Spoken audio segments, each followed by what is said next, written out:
Clever Girl, Italian fairy tale. There was once a poor fisherman. He had a wife and 2 children, a daughter and a son. More than once, more than twice, he went to the river with his net. More than once, more than twice, he threw it into the water, but he never brought home more than a few pieces of dates.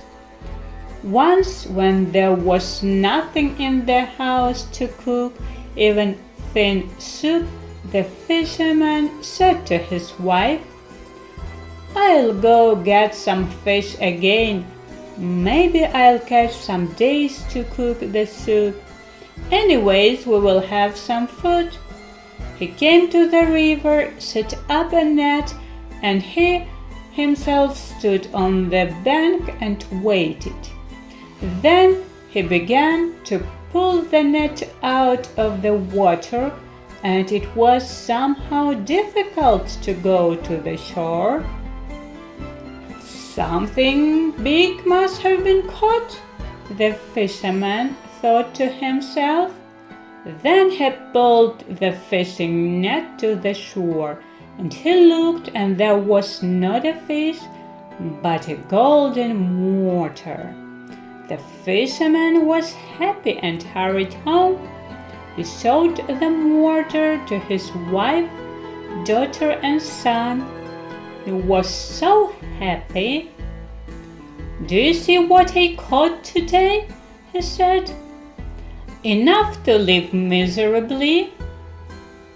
The daughter answered, "Why would we need such a booty? A fish is more expensive to a hungry person than a golden mortar." "What do you understand?" The father became angry. "I will carry this golden mortar to the king, and he will pay me generously for it."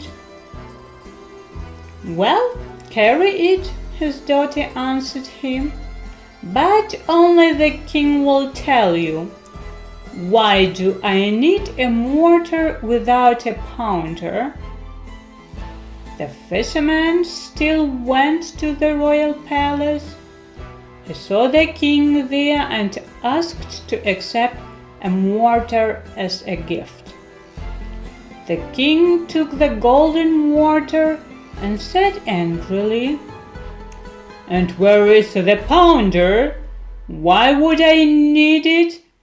Bonehead without a pounder?"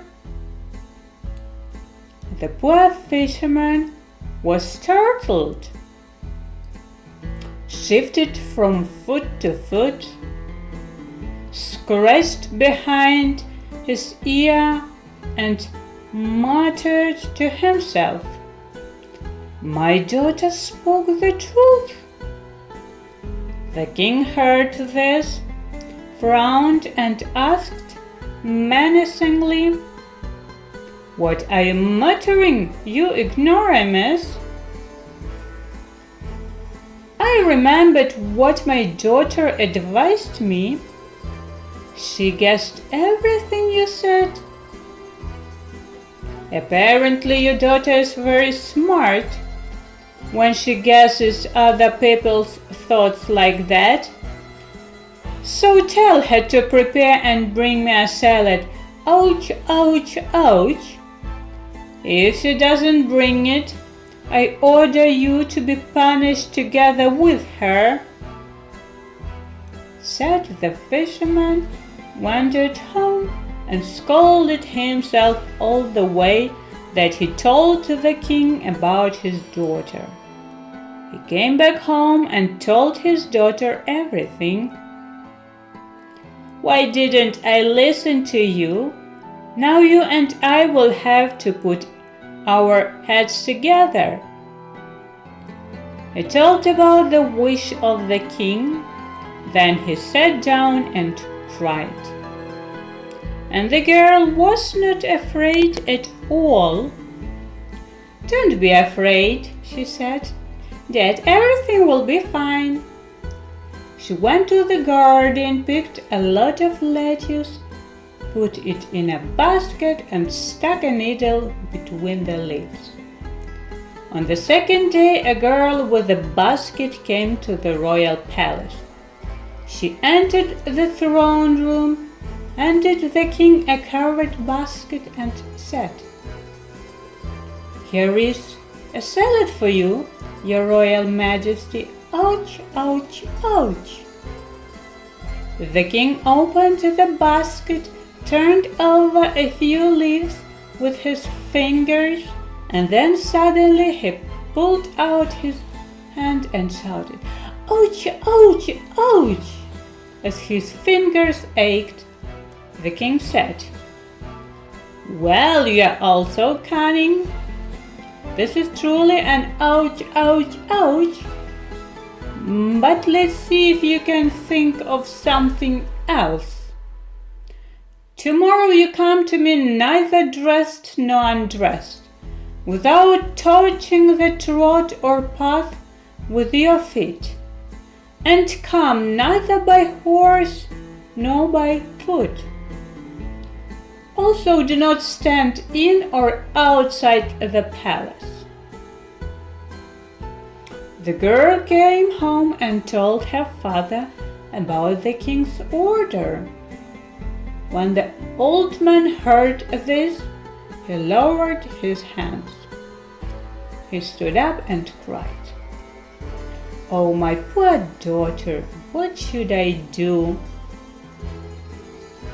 "Don't be sad, Dad," persuaded the girl. "The king is cunning, but I'm not without a head either." She borrowed a sheep from a neighbor, undressed, wrapped herself in a fishing net, sat on the sheep and went to the king's palace. When she arrived, she stopped the sheep so that it crossed the threshold of the throne room with its front legs and stood outside with its hind legs. The king, seeing the girl, asked in surprise what it all meant. "This means," answered the fisherman's daughter, "that I carried out your order. I came neither dressed nor undressed. I didn't touch the trot or the path by my feet. But I don't come to you by foot or by a horse. And my sheep stands neither in your hall nor outside." The king was impressed by the intelligence of a simple girl. He ordered his servants to call her mother, father, and brother to the palace. When they arrived, the king ordered a roasted rooster to be served on the table. He took that rooster and cut it into pieces. Then he gave the head to the girl's father, the back to her mother, the legs to her brother, and the wings to her. "Now explain, why did I share the dish like that?" asked the king, smiling. He thought the girl would never guess what he meant. That clever fisherman's daughter said, "You gave the rooster's head to my dad because he's the head of our family. You gave the back of the rooster to my mother because all the housework is on her shoulders.